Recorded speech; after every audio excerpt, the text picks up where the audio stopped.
Okay, so let's get started. The importance of managing well. Why is it really important? So to manage your teams well is important because you really want to get to high performance teams. These are teams that are going to be effective, they're going to be efficient, they're going to help the company, get to where they want to go more quickly, and a little bit less, with a bit less effort. So it's really important that whenever we're recruiting people, that we're trying to make sure that they're the right people, and then all the way through the life cycle of an employee, we want to maintain that high performance all the way through. When you start getting low performance and people that are not sort of committed to the company goals and values, then that's where your performance and engagement start to lag a little bit. So this particular life cycle is all the key stages of an employee will have throughout their lifetime at a company. And it will really help you because it will help you become a better people manager. It will help you keep people on track a little bit more if you're considering all the different stages of a life cycle. And it's not something that as managers or even HR people, we always do. So, we recruit people, we do induction phases, and then generally people are pretty much left to it, and they might do sort of departmental training or particular training for their job if it's needed, but otherwise you're kind of left to get on with it. So by really thinking about each stage of an employee's lifetime at a company, then we really start to drill down and make sure we're kind of on it with managing people and upskilling people and making sure they're performing as well as they can be at all stages. So let's have a look at the first couple of stages, all about recruitment and induction. So recruitment is obviously one of the most important parts in terms of getting the right person involved in the company and being able to know that you're bringing on somebody who's going to be really committed to the company's goals and mission. So you need to really think about your recruitment process. And in our free membership, we've got some recruitment documents and like a recruitment flowchart of what you should think about when you're recruiting somebody. So you can get that for free within our free membership. And then certainly on the paid platform, there's a whole raft of things, whether it's template recruitment letters or flowcharts or just, I think there's actually a recruitment book in there which takes you all through thinking about the recruitment process as well. So loads of stuff on the paid platform. So in recruitment, you should define exactly what you want the job role to be. You need to make sure that you write really good job descriptions and person specs. That job description that's been in the drawer for 10 years, not really a great idea. You need to make sure they're up to date, review them regularly because jobs evolve over time. And, what might have been an assistant manager 20 years ago, the job's going to look very different now. So it's really important that periodically or when somebody leaves and you're re-recruiting, that you double check the job descriptions and the person specs if you've got both, and make sure they're fit for purpose, up to date. And also if you're a HR person doing that you're doing that in line with the operations teams as well, to make sure that they really tell you what to put on the job description because they're going to be obviously working in that team, so they're going to be best placed to tell you what to put on the job description. So be really clear when you're doing those. When you are thinking about job advertisement, make sure that you consider both internal people and external people. So it's very easy when someone leaves to think, all right, I need to put a job description up and get it out there, and we're just kind of looking at externally. But actually, there's a lot of people that want to progress within a company. So make sure that at the same time, you're also giving the opportunity to the internal people, because you need to do that. But also really considering who you can upskill, who could move across, to a different department and then progress. What talent do you have in your business already? And if the answer is none, then maybe just question about your recruitment processes and if you've got the right people in the business as well. Sometimes it's just a case of that it's a specific set of skills needed that no one else has. But, we should always be looking at succession planning and training people up and helping people to progress and get promoted if we can. Then when you have done all that, make sure you advertise, you're really clear on what you're looking at when you're screening CVs. So again, have a predetermined list, which is basically what's going on your job description and stuff, but make sure you have a list of things that people really need to have, so that you can be seen to be doing a fair and transparent process. For your interviews, again, when you're doing interviews, I would always suggest that you have some predetermined questions, so that again, you make sure that you're asking all the candidates the same things, or roughly the same things. Obviously, when people talk about specific things, you might go off into a tangent a bit or ask them further questions on what they're saying. But as a basis, you should have like a list of questions that you're asking everybody, so that it can be really clear about any decisions that you're making. Make sure you evaluate all the candidates in the selection process fairly, transparently, and make sure you feed back to people. And even if people haven't been successful, make sure you email them or phone them and let them know, because people have taken the time out to apply for roles and to be interviewed potentially. So it's kind of the least we can do, and especially for company reputation, it's a nice and a good thing to do. So that's a really quick tour of the first couple of steps, and probably, perhaps one of the biggest steps, because it's really important we get this stage right to bring the right people into our businesses.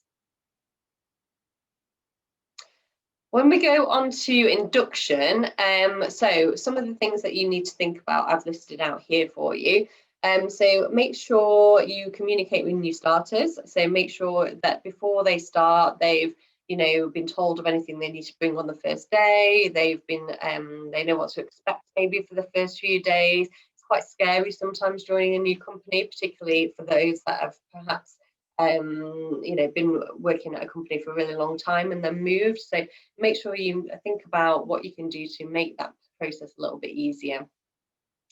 Make sure everything's in place on the first day. There's nothing worse when you get there and people are scrabbling around for paperwork, or it's like, oh, are they with that person? Oh, I don't know. I've never heard anything about this person starting today. Oh, will you just sit there and have a coffee for a while? And, and it just doesn't look very good at all. So make sure it's all organised. You prepared for the new people coming on. Again, in our paid platform, we have things like diaries, so you can just fill in someone's diary for the first couple of week template diaries and things that you can use. So we try and put everything on there that's going to make your life easier. So make sure everything's there for the first day. Make sure you've coordinated and organised an induction plan. And then you need to make sure that they know what their expectations are as early as possible. So make sure they have their targets, their objectives, and it might be that you're training for the next 3 weeks and then you're going to start taking live calls, for example. Whatever it is, make sure they're really clear about what's going to happen and when. Make sure you schedule in reviews. So again, sometimes easier in the first couple of weeks, people tend to do that, but then after that, employees tend to fall off a little bit of a cliff. So make sure you plan and reviews in regularly and make sure that people are progressing through their probation. I do have it sometimes where clients and they have issues with an employee and they've been in their probation, they want to finish their probation, and you kind of ask, oh, well, have they had like catch-up reviews? Do they know there's issues? Well, no, they've done the odd thing, but we've not kind of had a formal meeting to discuss it or whatever. And there's no paper trail there either. So, you've got to give people a fighting chance, and you've got to give them the support and training and everything else at the beginning.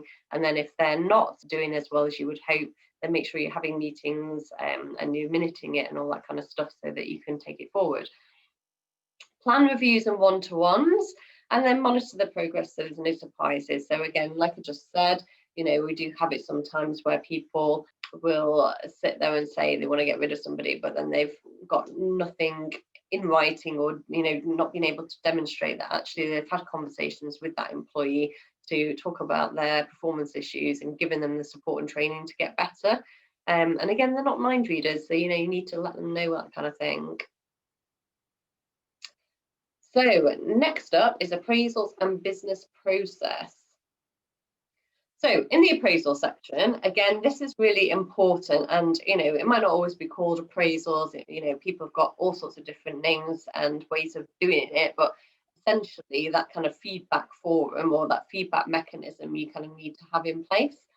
So if you're doing appraisals, then you would outline, and again, this will depend on whether you do annual appraisals, whether you do 6-monthly appraisals, whether you do quarterly appraisals. So again, you will have to totally tailor this to what you do, but outline the coming objectives. And sometimes people will do a big annual review, but then they will meet on a quarterly basis or 6-monthly basis to discuss where the targets are now and what they need to do to reach them, or to set new ones if they've achieved them.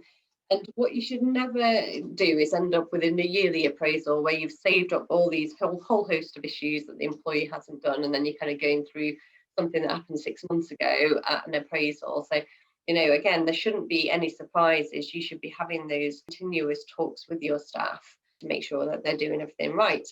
When you do set objectives, obviously that's for that person to do and within their team, but it also needs to all feed into wider company objectives. So, obviously the company objectives are the main objectives, and then everything else should feed down from there, so that everybody knows that they have a part to play in the business mission and what the business is trying to achieve. Make sure you understand the appraisal process and appreciate its value. Again, if a company has an appraisal process in place, you need to adhere to it. So, again, I've had it in the past where certain managers didn't see the use of it, didn't like doing appraisals, and would just kind of moan the whole way through it. Well, what kind of example does that one set to the employees that they're appraising? And then if they've got staff to appraise as well, then you're not really setting a very good example. So no matter your personal feelings on an appraisal process, if there is one in place, and yes, it's everybody's responsibility to make sure that process in place is not just a paper exercise, and that is a moving beast, it's constantly evolving, and it's actually being productive. But if it's in place, taking it outside personal feelings, you need to do it, you need to value it, and you need to do it properly. Because if you hate doing appraisals and you're doing it half-heartedly with someone that you need to appraise, then they're not going to feel very valued, or they're not going to feel like you're making the effort and stuff, are they? So again, and I've seen it, and it makes people feel devalued, it makes people feel upset. And again, then, if they've got to then appraise other people, then again, it's just going to have a bit of a ripple effect, isn't it? And they're not going to do the best job that they could do either. So make sure you're kind of aware of that if you're somebody who hates appraisals. Then you should collate and provide individual feedback to your colleagues. Some people just do individual appraisals. Some people will do sort of 360 feedback and get feedback from peers, managers, all sorts of different people. So it just depends how big your company are going with it. And obviously use it as a time to discuss training, performance issues, but also use it as a time to talk about things that they've done really well, things that they, promotional opportunities, things they could do to progress within their job or within the company. Again, there shouldn't really be any surprises with appraisals, and you should make sure that you value it, that you conduct the appraisals properly, and that kind of feeds down to everybody else. So business processes. So for this one, appreciate the link between processes and objectives. So it's, again, we're all there when we work for a company, we're all there to do a job, aren't we? So, and we need to do that to the best of our ability. So we do need to appreciate the business processes and what's required of us from a business perspective. So you need to look at the targets, you need to look at budgets, you need to look at what's expected of you. And if you're kind of a line manager, you need to be mindful of things like expenses, overtime, holiday requests, managing your workforce. And then things like, when staff are absent, again, something that sometimes slips in some companies, making sure you're doing return to work interviews, making sure that, people are fit to work, that they're capable. If they need adjustments, that we are as supportive as we can. We can't always do everything that employees would like in terms of providing equipment and whatever, but we can just do the best that we can. So making sure all those things are catered for. Obviously, we need to make sure that we're following legal requirements, but also that we're holding ourselves to quite a high standard within the business, and we're doing everything to the best of our ability. Okay, so next up is training, development and performance management, some of which we've already touched on. So when we're looking at training, you need to think about the training and development for that person in that role, but also within the wider team and what's expected on a sort of team level, and then how that feeds into the company. So there's no point training on one thing if the company is moving in a completely different direction. So we need to make sure we're cohesive across all the departments and that we're kind of feeding into those company goals. Things like understanding individual learning preferences, so understanding that everybody learns in different ways. Some are very visual. I'm very visual. I like to see things. I like to be able to picture in my head how things fit together. Some people like are really auditory, so listen to everything. So particularly musicians, things like that, will listen to it and picture things through the sounds. And some people learn by doing. Again, I'm quite practical, so the more I do something, obviously the better I get. So everybody learns in different ways. So it's really important when you're training and you're thinking of training development and you're a line manager in general, that you're understanding that and you're making sure that if they're not getting it in one way, you can put it to them in a different way that they might pick up a little bit quicker. So embed learning, give opportunities to learn new stuff. Encourage individuals to improve their skills. So if you're a line manager, it's very easy to think, oh God, it's just easier to do it myself, or I'll be quicker, blah blah blah. So it's really important that for what you can, you delegate and you give other people the opportunity to learn and improve their own skills.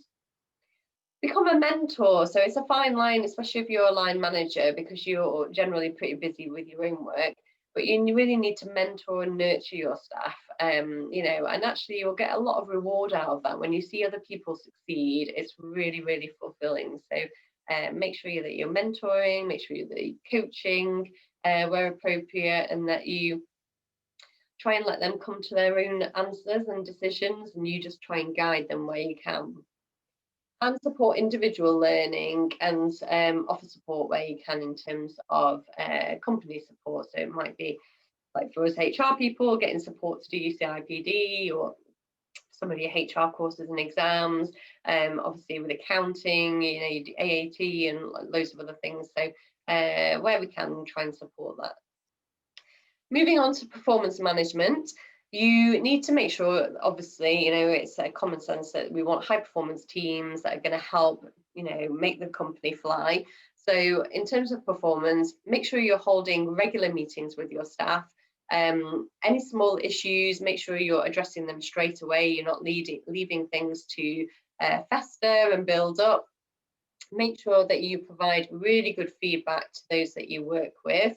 And also seek out your own. If your manager's not giving you lots of feedback, make sure that you are talking to them and trying to get that feedback, because we all have things we can improve on, and you don't want to be one of those really stale managers in the end that are just stuck in a rut and no one really has that much respect for, because they've never really worked on themselves or tried to develop themselves, and kind of world's moving on around them and you're kind of getting left behind. So make sure that you're moving with the times, that you are seeking feedback, and also that you're providing feedback to anybody that you are in charge of.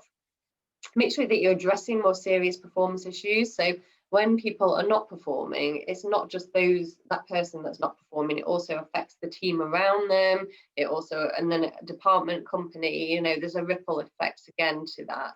And I have seen it so many times where people just don't deal with something, and it might be that they have just coasted along for years and years in their role, and actually, really junior members are actually outperforming them now. And it creates resentment within the rest of the team. It creates frustration. You get all, there's comments about them getting paid higher and not doing as much. So you need to make sure that you haven't got that kind of culture or that kind of atmosphere within your department or company or whatever it might be. So deal with things as swiftly as you can is always my advice.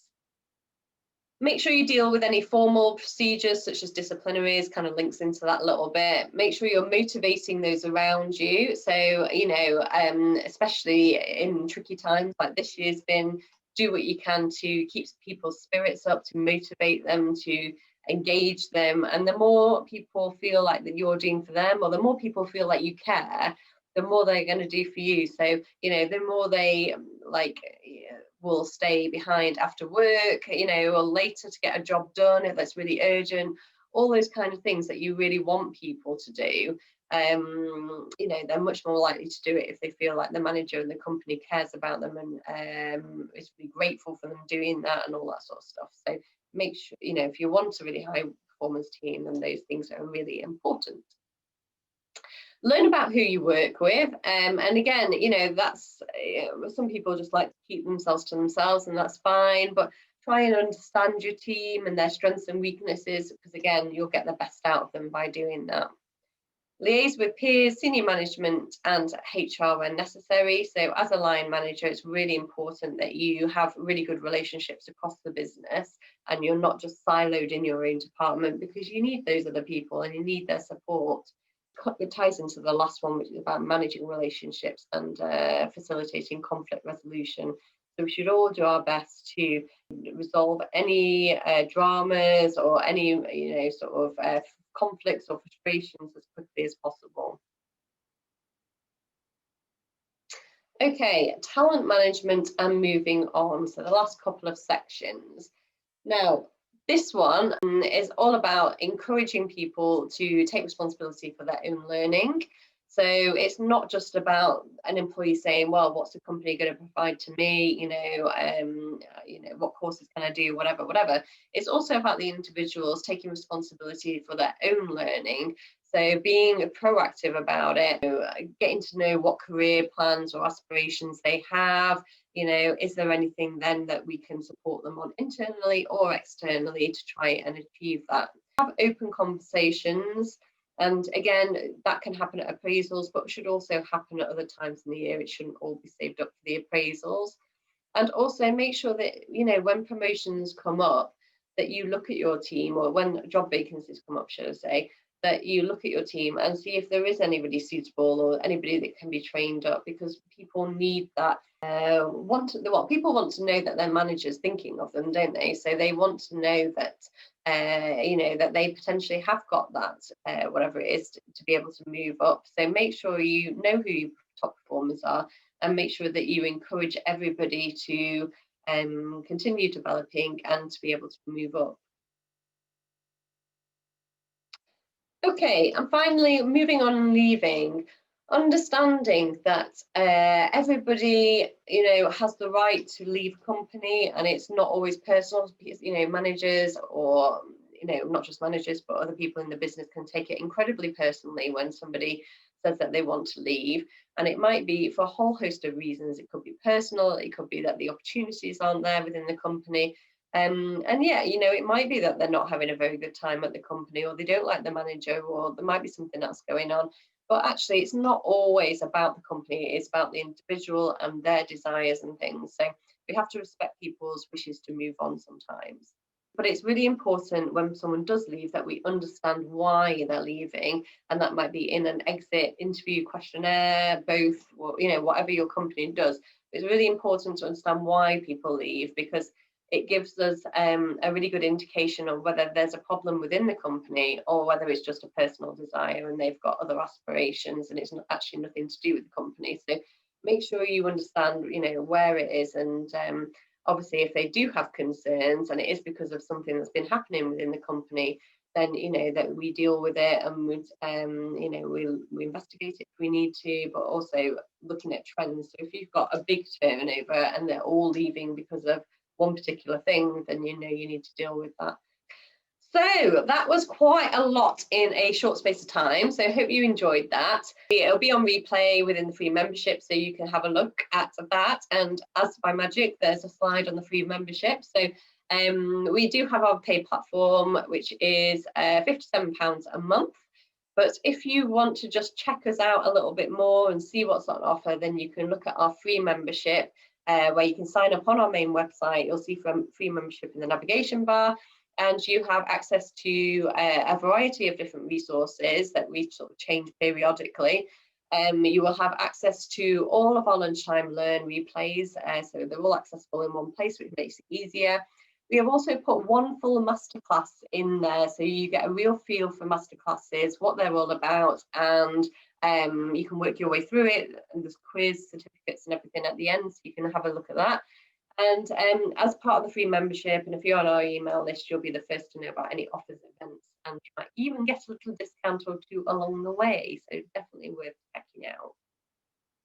We also have a mini coaching course, which is available in our shop. And just to talk about the shop very quickly, we are relaunching the shop to other people as well. So essentially, when we set up the shop and put this course on there, then we are going to add to it. But what we thought, we've been talking about recently, it'd be really nice if other people felt that they could add their courses and stuff to the shop as well. So for £97, you can advertise your course. That might be digital, it might be in person, whatever it is, online. And again, we really want to make My People Club that one-stop shop for everybody. So we already have loads of different partners in our directory and on our discounts pages, but this is just another opportunity for anybody that has a course or whatever that wants to get it in front of a new audience, perhaps. We also shout about things in our newsletters and all the rest of it. So there's plenty of opportunities to get in front of our audience, which is growing all the time.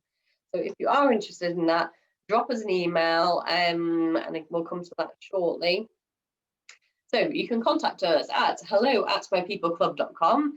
You can also contact us, there's a contact form on the website, and you can join our paid membership by clicking on the Join Today tab on the website. So we're growing all the time. We get really good feedback from our members. So if you are interested, then check us out on the website there. And finally, that you can get us across a whole host of social media. So obviously in this Facebook group, Twitter, Instagram, LinkedIn, YouTube, and we also have a podcast that we're preparing for next year as well. So lots of chances for you to get involved with the community and to get involved with us personally as well, because we're always around and we're always in one of the social platforms or other. So that's about it for today. I hope you really enjoyed it. The replay will be up very shortly, and all that's left to say is have a really good afternoon, and we will see you on the next Lunchtime Learn in 2 weeks.